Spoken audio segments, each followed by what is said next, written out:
Good morning, everybody. We're going to get started today, and thank you for joining us for an inspiring conversation about Monday's federal election. My name is Julie Garner, and I'm your moderator this morning. I'm a double Laurier alumni and head of public affairs at NorthGuide. I've worked in politics my entire career, starting with 10 years at the province before moving into the private sector.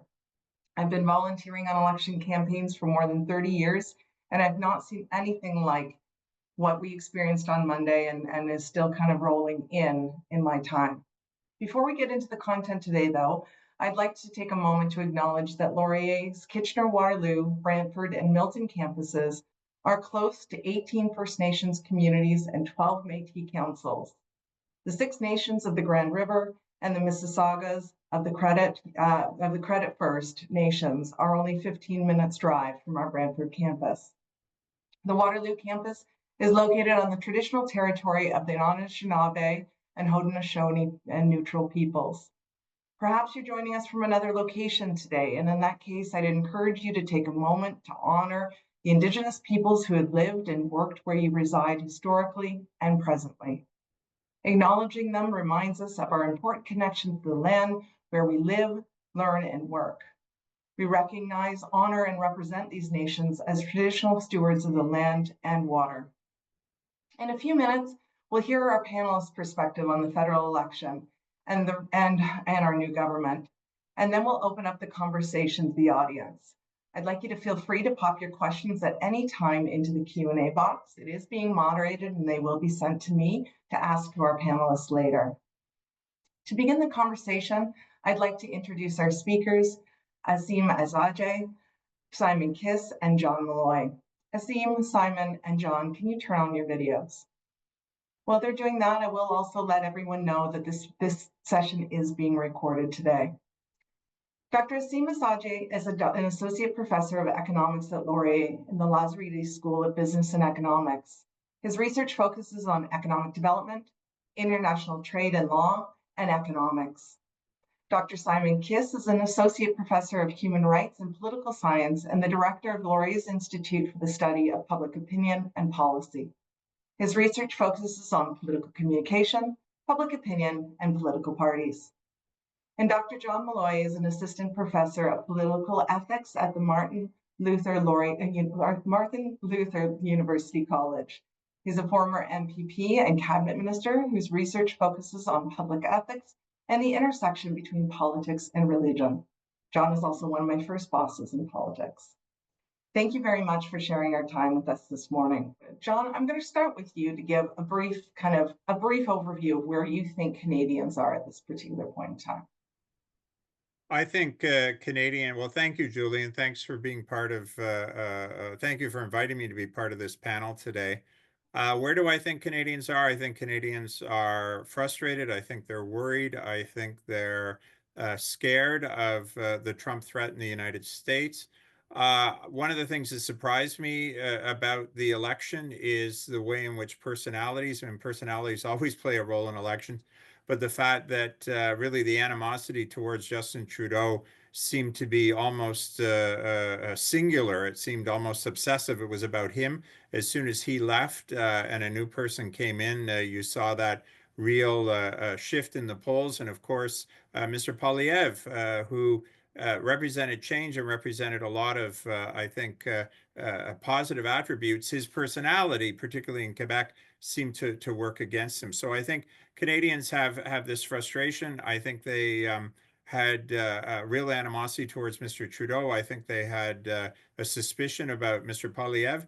And so they bet on who they saw as a safe pair of hands, despite the fact that, let's be honest, most Canadians know very little about Mark Carney. So I think they're placing their trust in him, and there's a lot of hope there. But it's based more on just I think a gut feeling that he was the safe person, as I say. What did you find most surprising or revealing about the way Canadians voted this time?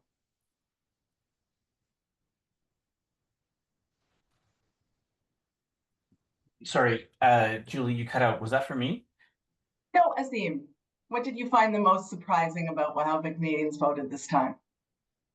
So I think, like many people, I was a little bit surprised about how the election shaped up around Ontario, and in particular in the GTA. If you look at the overall poll numbers, coming into the night, we expected, the poll aggregators had somewhere between a 5 and a 7 point lead. And when I checked as of yesterday evening, the Liberals had a 5 point lead in the overall vote count in Ontario.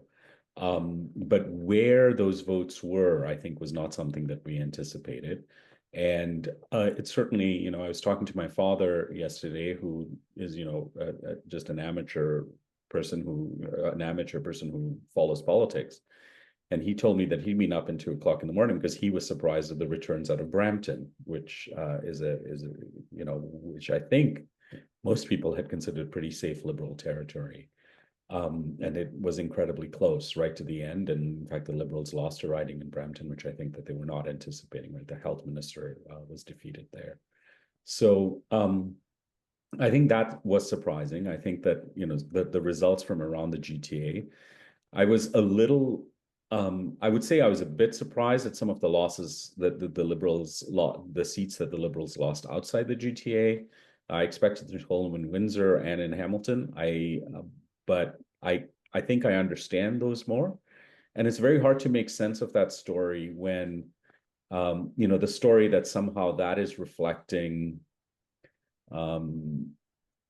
deep dissatisfaction with the direction of the government, whether this is something that the culture wars have played out with. When you look at a place like Peterborough, which is an industrial blue-collar town, and which the Liberals flipped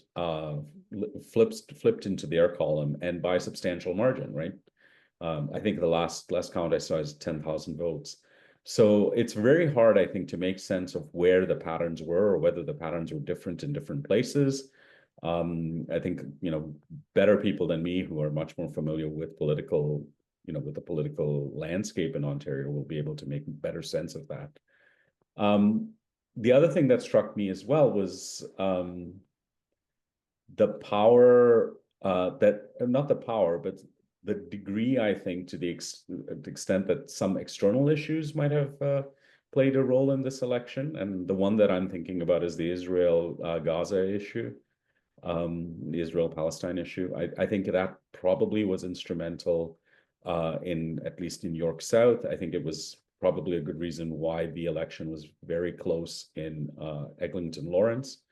And I think the Conservatives' very strong support for Israel played a role there in changing those ridings.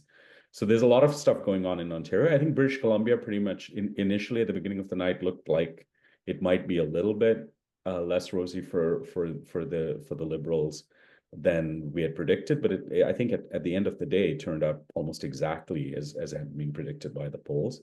In Alberta, I think the Liberals had a very good night, right? They had the highest votes, the highest percentage of the votes since 1968, but only came away with 2 seats, which is, I think, what they had prior to, or maybe they just had 1 seat. I can't remember. No, they had 2 seats in Alberta.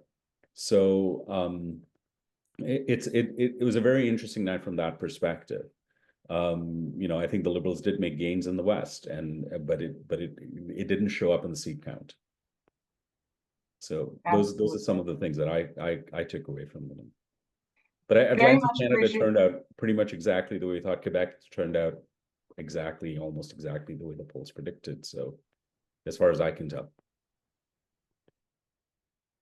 Thanks for your comments, and so many very, very narrow races. And I apologize for not mentioning this in my opening comments. I mean, one just coming in yesterday with 12 votes, which I'm sure we'll go back to a recount, but a number less than 100 in terms of, and kind of less than 0.1% in terms of kind of margin between the 2 political parties across the country. So thank you for bringing some of the other issues in. There was certainly a lot of talk about generational gaps and differences of opinion as well as gender. But to bring the Israel-Palestine issue into the discussion, certainly I think would have played heavily, especially in some of those 9 and 5 regions. So Simon, can you add in terms of strategic voting? So another factor that was talked a lot about through this election campaign in terms of how people were going to lend their vote and whether or not it was strategic around the issues of the day, or whether or not it was strategic around or against or for a political party and a progressive or versus conservative movement taking over in the country. Can you comment on some of those dynamics? So strategic voting is, it's a funny kind of concept. It's something we all talk about and we all have a sense that it exists. But when you get into the nitty-gritty of defining it, it is quite a bit more complicated than you might think. So in the technical literature, strategic voting is voting for a party or a candidate that is not your preferred party in order to affect the outcome of the election, either at the local or the national level. So, and my read of the studies in Canadian elections is it does exist. Something like, and I've seen studies of 2 different elections that estimate 3 to 8 or 9% of voters engage in strategic voting, and you can sort of judge for yourselves if you find that low or high, or if that fits your judgment. But the one pattern that, you know, those estimates came from the 1997 election and the 1988 election in Canada. And the interesting thing is, and the conclusion that was drawn from that is that, you know, the high estimate of 8 or 9% was from the 1988 election, which was one of these elections, and the low estimate of 3% was the 1997 election. The 1988 election was a very existential kind of election with a very clear choice, and the choice was whether we were going to have free trade or not. And the 1997 election was a very run-of-the-mill kind of, are we going to spend more on healthcare or less on healthcare kind of election. And so the conclusion is that maybe actual strategic voting kind of might go up when the stakes of an election are higher.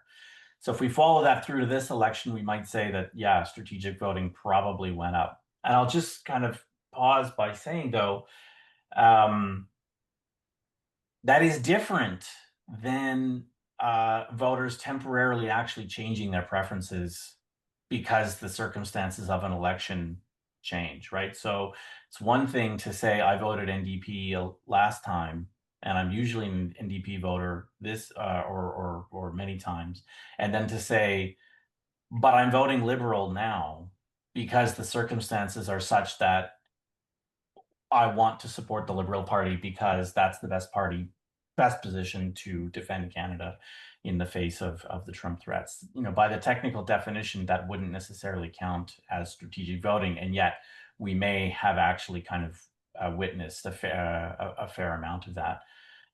The last thing I'll just say, so strategic voting, you know, I think political scientists kind of frown on it as a kind of something that can be recommended, is because it is just so hard to coordinate these kinds of decisions in a system like first past the post, where you have to gather so much information about who is ahead, who is behind, the state of the race nationally, the state of the race locally, for voters to kind of coordinate that in a meaningful way such that it actually delivers the outcome that people want is just really impossible, and it can lead to all kinds of perverse outcomes. And so just scanning a few, you know, I found like 4 ridings just this morning in Canada where NDP incumbents or progressive incumbents, NDP or Green incumbents, lost to conservative candidates because of an increase in the Liberal vote. Like in Kitchener Centre, Mike Morris finished second, the Liberals did much better, and the Conservatives won. London Fanshawe, an NDP incumbent, was defeated, the Liberals did much better, the Conservatives won. Windsor West, an NDP incumbent, lost, the Liberals did much better, and the Conservatives won. Winnipeg, it happened in Elmwood, Transcona, and so it's just very, very hard to gather the information necessary and to coordinate amongst 100,000 voters to direct strategic voting. And so I'm never one to recommend to voters that they do that. It probably does happen. It probably happened more this election, and it can lead to all kinds of perverse outcomes. Great comments, Simon. It kind of was causing me to reflect on some commentary I was listening to yesterday, and one of my former colleagues would often say in her kind of panel performances that that the NDP votes were borrowed votes for the Liberals just in this election. But I like the fact that you've kind of identified that as not strategic voting. But another thing that's come out in kind of some of the threads of conversation over the last little while is the shifting and the changes amongst kind of who are the traditional voters of each political party. You've got Labour leaders endorsing the Conservatives and moving away from the New Democratic Party. You've got, it used to be that New Canadians would historically vote for the Liberals, and that's especially the results in the 905 and other areas. You're seeing those shifts and changes. And then you're seeing some demographic changes which don't kind of line up. And so I think there'll be a lot of combing through the numbers over the next little while in terms of who are our voters, strategic or otherwise, and kind of really trying to figure out how to talk to a new base in the party. So, John, do you want to comment on kind of what I've just said, or any of the kind of comments around strategic voting and how people may have cast their ballots in this election? No, I mean, I think Simon Simon raised some excellent points, and I do think of my old riding of Kitchener Center. And how did you vote strategically there? If you were progressive, did you vote Green or did you vote Liberal? So that's certainly a real factor. Absolutely. Azim, I'm going to jump around in our question order here today and chat a little bit about the cloud that was over this election in terms of the unpredictable trade war between Canada and the U.S. How do we anticipate the incoming government to approach our trade relationship? I know that yesterday there was talk about a meeting happening in the kind of near future between Prime Minister Carney and President Trump. Can you elaborate a little bit more on that cloud and what to expect? And I can elaborate in the terms of I think speculate, which is what almost all of us are doing, because I think anything that we sort of knew about trade policy or how it's going to operate or what the motivations of the players are, it doesn't seem to be applying to this current government in the United States, not ours. I think, if anything, we have a very predictable and I would say mostly unified position, as far as I can tell, across the political parties with regards to, I mean, the details matter, but I think almost everybody was talking about the need for retaliatory tariffs. I think that was not, there wasn't a party going out there, well, we shouldn't retaliate. I think that everybody was talking about relief for the workers that would be affected. And everybody seemed to be taking the line that we needed to stand up for ourselves. So a lot of that, I think, is baked into the political landscape. Now, the details will matter, right? Which populations are at stake? Obviously, the Alberta, there seem to be some no-go zones in terms of where what types of retaliation can take place, in part because of heavy, so fairly well staked out position by the Alberta Premier. But I mean, in terms of what the government should do, I mean, Dominique LeBlanc was on CBC Radio this morning, and I think what I understand to be the position is that they are exerting the diplomatic efforts, but I almost suggest that we need to see some of the domestic fallout from these tariffs in the United States, that the focus needs to be, as far as I can tell, on supporting workers here who might be affected, supporting consumers. And these are things that we can control. We can provide the kind of fiscal policy measures to help backstop people. We all obviously have some of these built in. But I think that the landscape is shifting very rapidly in the United States, in part because we have a president who seems to lurch in different directions every week. I mean, just yesterday we had an announcement about carve-outs for the automakers, so that the impact of the tariffs that are supposed to take effect on imminently will be lessened, or maybe not. So even the details on that are not particularly clear. And I think it's very hard for anybody who is a trade policy negotiator at the level to actually respond to that and to think about some of the trade-offs that would have to be made. I think a separate question is whether that problem has become harder with regards to the fact that we have a minority government, albeit an extremely strong minority government, rather than a majority government. And the answer to that is I don't actually know. I mean, ultimately, the government will negotiate something, and that's not something which opposition parties will be directly involved with. I mean, there will be consultation with the premiers, there'll be consultation with the opposition parties. But I think in staking out what Canada's position is, but I think if and when there is an agreement with the United States, a new agreement with the United States, that's going to be presented more or less as a package kind of deal in terms of the legislation that would have to be enacted, if any, to preserve that. And I think at that point, parties will just be forced to show their hands. And so I don't know that it complicates things that much. I mean, if you produce something that's completely unpalatable to the opposition, then chances are it's actually something that's just generally unpopular. And I can't see that happening given there's not a tremendous amount of difference, I think, between the parties on trade issues, right? I mean, had the PPC been represented in Parliament and, the opposition to supply chain management and all these other things, I think that would be a different matter. But almost everybody else, I mean, and nobody seems willing to take on supply chain management as much as the economist in me really feels that this is something that needs, probably should go. And some of the other sticking points in trade there's a fair amount of consensus across the parties about how to deal with that. I mean, obviously details matter, but the broad strokes are very similar. And I can't honestly see a government going, there was an article in the Star today which said, well, his hand has been, Mark Carney's hand has been weakened as he goes to the negotiating table.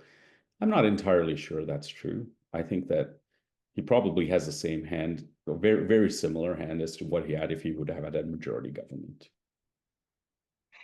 Yeah, I don't disagree with you on that one. There's lots of opinions about what should come first, some sort of security agreement versus going into trade and whether those should be separated out.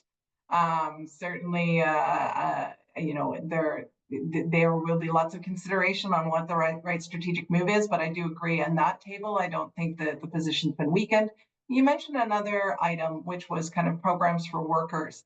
Doug Ford went to the polls in February and said he wanted a strong mandate from the voters of Ontario in order to be able to deal with Donald Trump. What we've got here in Canada now with Prime Minister Carney not achieving that majority party status is the need to work with others when it comes to some of the strong and potentially unpopular measures that might have to be taken for the Canadian economy and on behalf of Canadians. John, you were the government House leader in a minority government in the past. How will this kind of minority government status impact the dynamics of Parliament and the ability to get stuff done on behalf of Canadians for the Carney government? Well, it's going to have a huge impact. I've got to tell you, my blood pressure has been rising over the last 24 hours as I've been watching commentators, many of them experienced political people, saying, well, look, it's a small minority, or it's the gap is very close. Our minority was one seat. All we needed was one seat to get a majority. They've said nobody wants an election, and everybody's sort of feeling patriotic. And to pick up some of what Azim said, they all are on the same page in terms of trade. All is well. I even saw one that really made my blood pressure go through the roof, that a columnist today in the Toronto Star suggesting that Mark Carney should govern as if he has a majority. Because what they're forgetting is that running a government isn't simply about avoiding an election. I agree 100%. No one's going to defeat the government. But the fact of the matter is, you've got to be able to get your agenda through. And the only way to get the agenda through in a minority situation is with the cooperation from the opposition. Most Canadians are unaware that from September till December, the House of Commons did nothing, because the opposition, because it was a minority situation, was able to tie the entire proceedings into a procedural mess, and no legislation was dealt with. There were one or two breaks for the sort of budget estimates that went through. The other thing are committees. Because it's a minority government, committees will be dominated by the opposition. And it's true that the NDP may say, no, we're not going to defeat the government to cause an election. But I've got to tell you, when a parliamentary committee decides that it wants to devote weeks and weeks and weeks to studying why Brookfield decided to move its head office to New York and call in senior executives and find out the role of a certain Mr. Mark Carney, what's the NDP going to do? They're going to put their hands up and say, yeah, let's study that. When every scandal, when every flub, when every decision that goes wrong comes forward, we're going to see committees asking for documents, subpoenaing witnesses, and doing everything in their power to make the government look bad. The opposition is not there to make the government look good, and they're going to use every tool in the toolbox to, if I can excuse the pun, mark up Mark Carney and make sure that his government doesn't go on to win a majority. That is going to be the reality of it. And sure, when it comes to those big crucial votes, they might support the government, but those crucial votes are the tip of the iceberg. Underneath it is the ability to get things done, and it's going to be very, very difficult. And I find this Pollyanna-ish commentary that you're seeing, oh, it's great, he only needs 3 votes, the NDP will back him. The NDP did back Justin Trudeau, and they got decimated. They are going to be very, very hesitant to get too close to the government, and I think you're going to see things get gummed up in Ottawa as they did before. I don't feel passionately about this or anything. I was about to make that comment. You can see your passion coming through in terms of the frustration that it is. I certainly had a lot of those Pollyanna conversations myself with folks saying, wouldn't it be ideal if everyone could go and work together and come out with the solutions, especially in a situation where you've got over 80% of the population divided almost evenly, feeling either support for one party or the opposite. So it's ideal, but in practice, I think you've experienced what it's really like, and it'll be a challenge certainly for the Carney government, especially to kind of shake off, and really kind of get to business, get down to business, and get things done for Canadians. Both Jagmeet Singh and Pierre Poilievre, as well as our Green leader, lost their seats, did not or failed to win their seats in this election. So we definitely, in terms of an opposition, we've got one opposition party with a leader in place right now. What are the steps for their parties in terms of kind of next steps? We've got Jagmeet Singh indicating that he is going to step down as soon as an interim leader can be appointed. And then you've got Pierre indicating that he is going to stay on as the leader of the Conservative Party of Canada and stay to fight again. So what are the next steps for these parties, and what are the next steps for these leaders? Simon, I'll go to you with this one. So I think the steps are clearer for the NDP and a little murkier for the Liberals, or for the Conservatives. So the NDP will have a leadership race, and it will be 1 member, 1 vote. The days of delegated conventions dominated by trade unions are long gone in the NDP. So there is no clear successor. If you look inside the caucus, you could single out Alexandre Boulris from Quebec. You could single out Don Davies from Vancouver, and you could potentially single out Heather McPherson from Edmonton Strathcona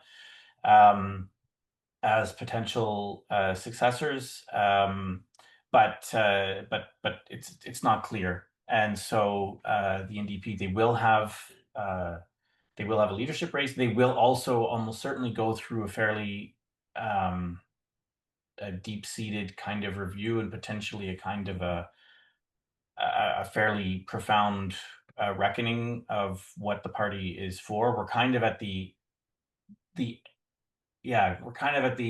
party's in a kind of an interesting moment at this point in time. At its last existential crisis in 1993, the party had powerful organizational support from private and public sector trade unions that helped sustain the party through its existential crisis at that time, in a very material way, and also in a kind of an ideological and symbolic way, kind of giving the party maintaining a sense of what it was about. And that is all gone now. There's almost no trade union link between Canada's labor movement and the NDP anymore. And its sense of itself in that way is very, very, very different. And its material support is not there in the same way. And so as much, so this will be a new experience for the NDP, this existential crisis. And I'll be watching that personally very, very, very closely. The Conservatives have a bit of a murkier path forward because Pierre Poilievre lost his seat and he has squandered this this huge electoral victory. And I'll just point out one thing that I think is a new dynamic in Canadian politics, which is since, I guess, and John can correct me on this, since I don't know if it was 2015, 2019, parliamentary caucuses now have a much greater role to play potentially in influencing who is the party leader. So there will be a vote. Each caucus is required after the election to have a vote as to whether or not it wants to give itself the power to hold a leadership review over the leader of the party. Historically, in the last two parliaments, the caucus has given itself that power, and it has made use of that power to force Erin O'Toole out as party leader.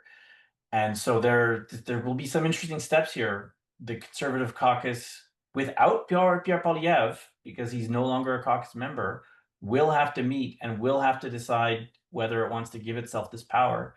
I assume that it will. If they do if the caucus does give itself that power, 20% of the caucus can trigger a leadership review.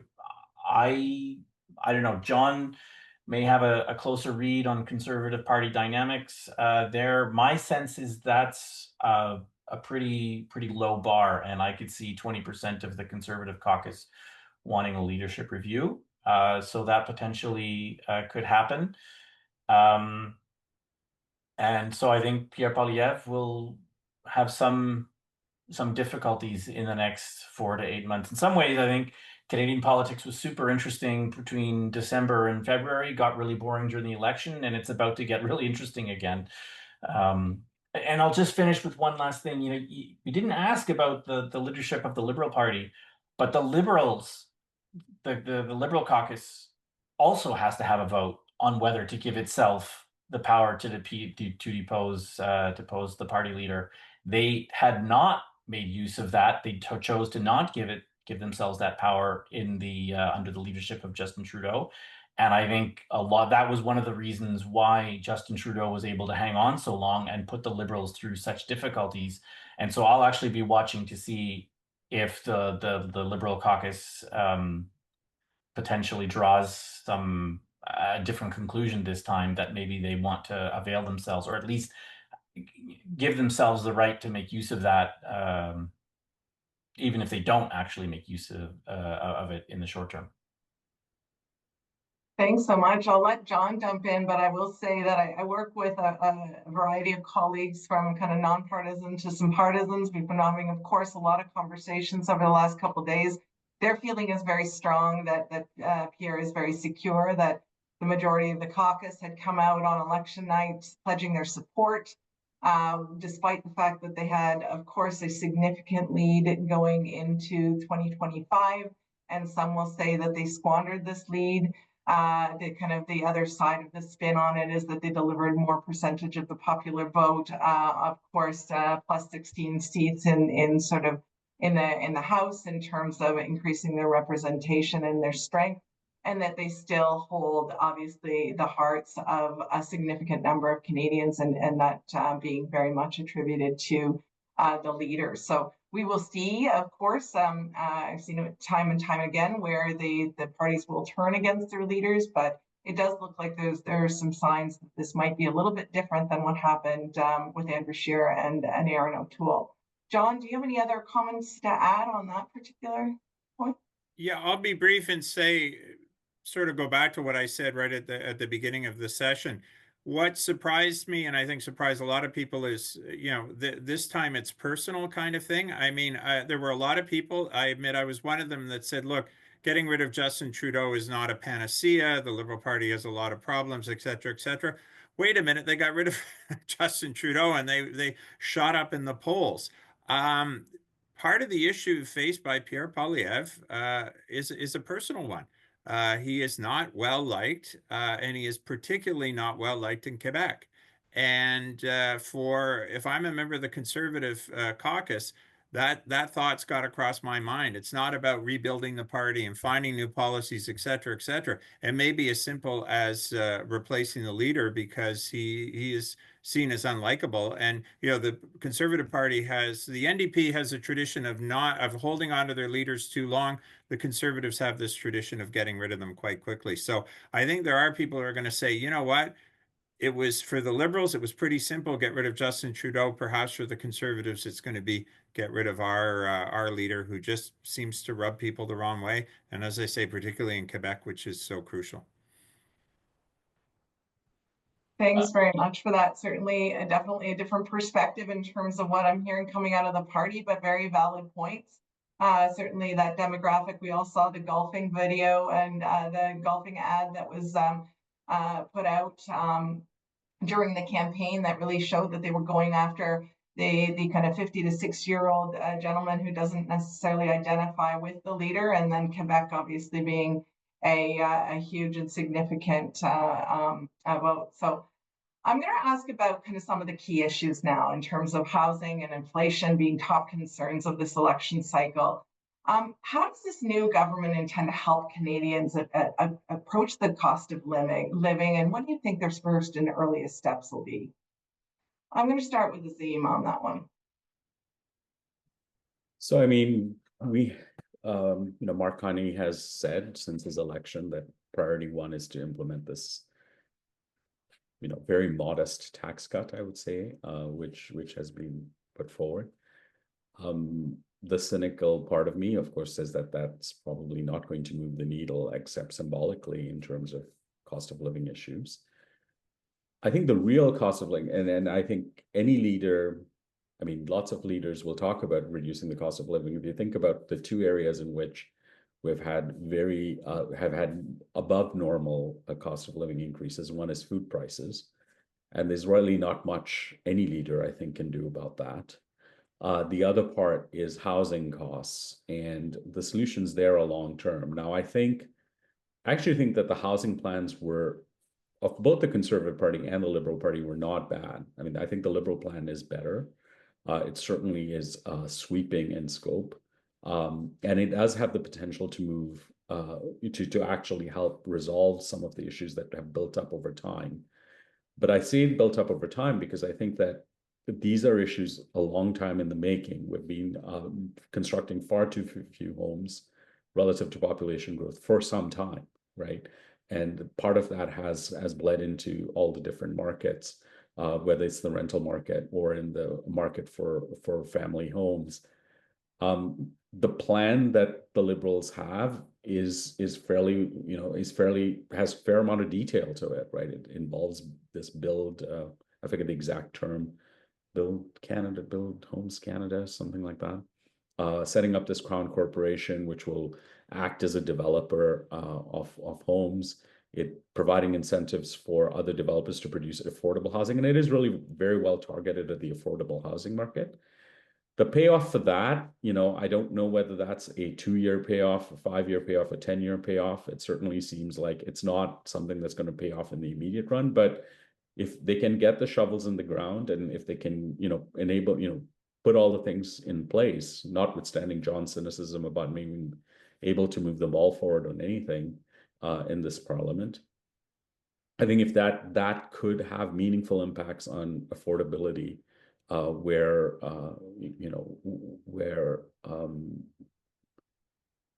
there hasn't been, where in allaying some of the concerns rather that people have. The other thing that I would say on this is that it's affordability concerns are strange, right? In some ways we have seen prices go up in a way that we are not used to, that we haven't been used to since the 1980s, and that's what happened in the immediate aftermath of the pandemic. But wages went up too, right? I mean, it's not like Canadians really lost. Like if you look at wage numbers, wages went up pretty much in step, right? So if you look at wage behavior between 2015 and 2025, Canadian median wages have largely kept up with inflation. You know, you can quibble about different regions or different demographics, but for the most part, that is the overriding pattern. But there is, I think, a phenomenon where people tend to view prices going up and tend to think that their wages going up isn't something that's related to prices going up. That's actually stuff that they've earned, right? And you know, that somehow those pay increases are things that they've earned for being somehow more productive or working harder or whatever. But that's not related to the inflation. That's not related to the fact that inflation. And I think some of that will work its way out in the wash as inflation subsides, which it has substantially. So, you know, whether this will be as much an issue a few years from now, I'm not sure. What I do think, the storm clouds on the horizon, if we are heading into a recession, and there seems to be brewing consensus that we probably are, given the uncertainty created by the United States, that adds an added level of complexities, how people are going to feel about their economic outcomes going into the future. And how government can respond to that, is able to respond to that, will matter a lot. Okay. We have had at different times, right? I mean, you know, notwithstanding John's comments about the minority parliament, when push came to shove and we were facing an economic crisis in the COVID situation, we got a lot of money out the door, and that involved cooperation across the parties. If you're facing a similar type of situation with a big recession coming, is that cooperation likely to continue? I think nobody can actually give a definitive answer to that. I do think it puts the opposition in a difficult position if they choose not to support those kind of measures, right? We've also seen precedent for this in 2008, where frankly, the opposition forced the government to take measures to prevent a recession or to prevent a large recession. So I think, you know, if we think about cost of living issues or just general economic welfare issues writ large, there's reason to be optimistic that good things may come. But again, as you know, we're not sitting here with a crystal ball. I mean, a lot of the stuff around building homes is unprecedented. We haven't had this level of intervention since 1946 or something like that. So it remains to be seen how it'll all play out. Absolutely. Between your answer, Azim, and John's discussion of kind of minority government, I think we're getting at some of the questions from the audience around kind of some of the logjam, some of the opportunities for Canadians in terms of public policy and moving on key issues, but also some of the challenges that may lay ahead, especially with the timelines. But there's also a lot of interest in our chat here today, and going back to kind of some earlier discussions around kind of what happened in the election and sort of more of that strategic voting kind of themes in terms of, and there's a question here from Beth around kind of what was that kind of moment that flipped the polls of public opinion in favor of the Liberals, and then kind of what were the biggest moments and factors that kind of contributed to that swing. So Simon, wondering if you can kind of unpack a little bit of that kind of transition, as well as and kind of where Canadians' headspace was at in this particular election, with all of the different different kind of environmental and economic issues swirling around. I mean, what flipped, it's actually not a overly complicated story. I mean, what flipped it was changing the leader and Donald Trump, and that's about the size of it. The two things did work hand in hand, I think. So if you rerun the past 6 months and the Liberals push Trudeau out, and Mark Carney decides to step in, but Donald Trump keeps his mouth shut, which is a hard world to imagine. But if we imagine it nonetheless, I think in that world, I think Pierre Poilievre walks away with this election still. So it wasn't just switching Trudeau for Carney. The two things went hand in hand. I will say that the housing and the affordability, kind of the money stuff, were not completely swamped by concern about the tariffs. And I sort of saw this in the provincial election as well, when some of the people that I talked to, they sort of said this election was all about tariffs and Trump, and Ford was able to capitalize on it. And I mean, if you just read the newspapers, and which, or if you just read the kind of the media commentary, sure, that's the kind of the thing. But people have their own judgments about what is important to them, and it can filter downstream back into politics. And affordability and inflation and the cost of living and healthcare and the economy were still sort of there as issues, as much as obviously Trump and the tariffs kind of were, maybe even by some measures, not all, were the more important issues. And so voters are still in this space where they are kind of concerned about those, and they'll be expecting kind of action on those. And one thing that actually I did notice is there is a generational gap where it's younger voters are more concerned about those pocketbook affordability issues, mostly because of the costs associated with housing, and older voters were more concerned about the Trump tariffs and the Trump trade tariffs, and that led into a kind of a voting, a generational gap in voting intentions, where younger voters went for the Conservatives and older voters went heavily for the Liberals, which is not something that we typically see. So that may have been a bit of a long-winded answer to a short question. In some ways, it was just a very, what was the moment? It was what accounted for the swing. It was switching out Trudeau combined with his orangeness, which I owe to Azim for that line, which I love and I've been using in my day-to-day life. Rather than the T word, I hear you on that one. You kind of drifted into kind of political polarization, which is certainly something that folks have been talking about a lot as we've gone into this election. And then with the results of having kind of 40% of the country voting Conservative and over 40% voting Liberal, you've got a situation where you've got an incredibly divided electorate. John, you talked a little bit about minority dynamics and politics, but how does this kind of dynamic in our country, with such diverse opinions of kind of leadership and who should be leading our country, move the discourse going forward? And do you see a path to kind of having a much more civilized discourse on behalf of Canada with the rise of kind of Canadian spirit and Canadian nationalism? Well, I guess you can look at it from two different perspectives. In terms of the positive perspective, it was actually a fairly civil campaign. Amongst the leaders, amongst the parties, there wasn't the name calling. I think you still saw. I'm sorry, I'm not being partisan, though some may accuse me of. I think Mr. Poilievre still had sort of some of the rhetoric that he threw out, but it was toned down to a degree.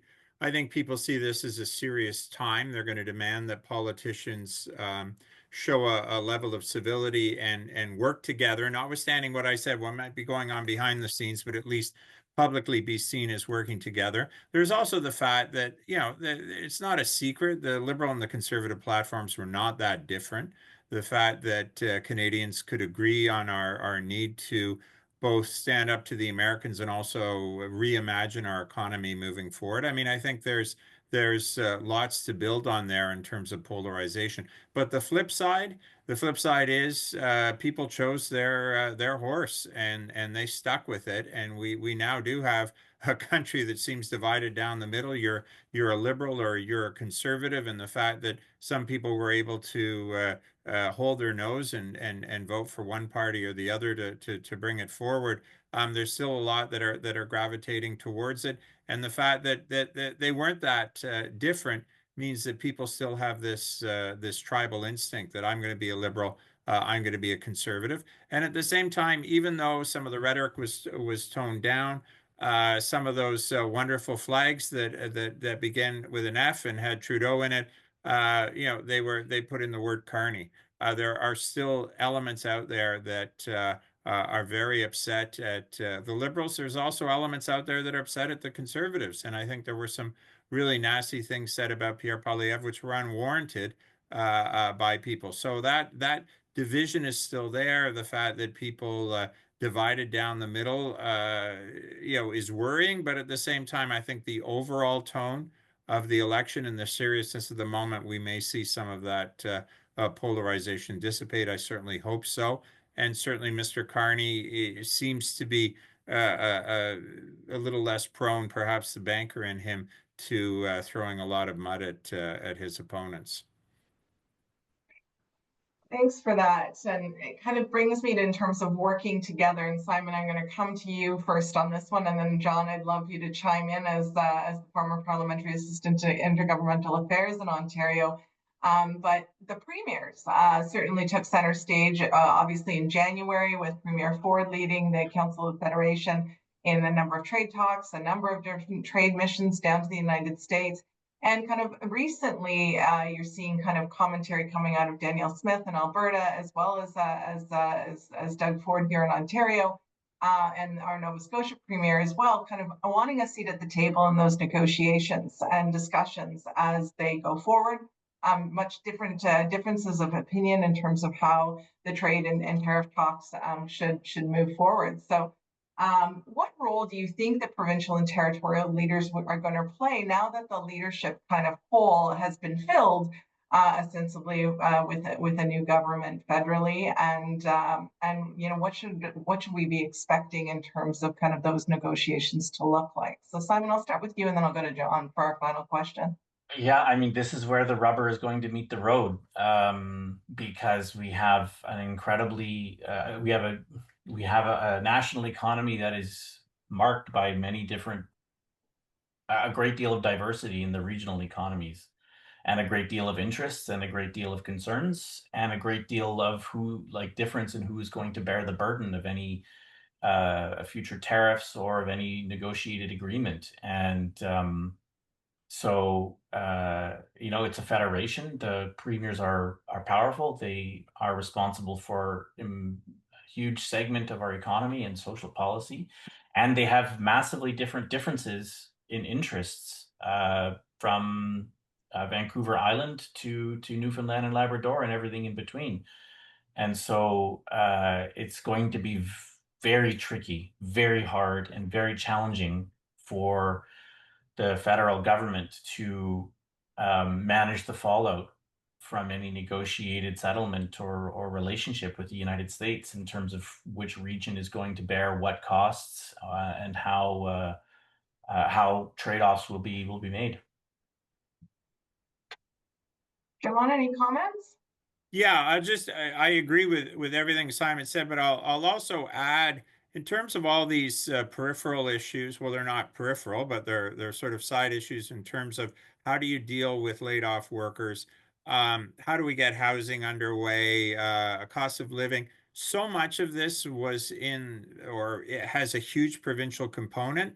And I think it's going to be very interesting to see that dynamic at play, because it was I say this as an provincial minister. It was a typical federal election. When it came to policy matters, the feds were going to do everything, and a lot of it's in areas of provincial responsibility. So they're going to have to try to figure out. I don't know how the feds do training alone when the provinces have such a huge role, training of laid off workers, even in housing. Do we really want duplication? Do we really want that? I mean, we're going to have to find a way to see both levels of government work together. And that wasn't really part of the discussion in the campaign. Instead, what you saw is premiers, obviously Premier Smith being the big one, but others pushing back. So how do you manage all that? How do you manage the federal dynamic? Because no matter what the feds want to do, short of defense or banking, there's going to be that provincial angle, and they're going to have to take that into consideration. I think it's been absent from a lot of this discussion. Final words from the economic side? I will say that I think one of the powerful motivators that the federal government has always used in this regard is money, right? I mean, we've seen this with and it takes time, obviously, but when you want premiers to play ball with a particular national strategy, and you want them to move on something, whether it's pharmacare or daycare or whatever, is that the federal government spends money in doing that, in drawing up these agreements. Whether that's some, I mean, I think the federal government does have some fiscal room to play with, which some of the provinces do not. And so that can be a compelling way to move the ball forward. And I think on housing, there's urgency, right? That there is a need that is pressing. I can't see an Ontario government, though they have not been particularly cooperative, if there is a fair amount of money on tap, not playing ball with, trying to play ball at least with federal government. I mean, there's obviously all kinds of political motives, but it's a tough position, I think, for a premier to say, you know, hey, I'm not going to participate in this when there is a crisis looming. Absolutely. Well, that's all the time we have today. Just a couple, I mean, obviously some key takeaways here. I think I said at the outset of the presentation today that this election was an incredibly historic one, from the level of kind of complexity and change over what we typically see in kind of voting patterns of Canadians, attitudes of Canadians, and results that come from kind of polling data, although not largely wrong. Definitely missed some significant shifts in kind of how people were voting and what was going to motivate them to get there. A couple key takeaways are that kind of leadership, I think, really mattered in this election and will continue to matter as we go forward. That vote has shifted from kind of where it traditionally once lied, and certainly political parties are going to have to take a deep dive into what that looks like for them, especially those that are seeking to rebuild. That the polarization of the electorate certainly is very much there, and that it's going to be very complicated, whether it be at the interprovincial level and territorial level, to navigate forward. It will also be difficult to navigate Canadians, but certainly they have a big task to do, and they absolutely need to do it. I'd like to thank you very, very much for taking the time to be here today.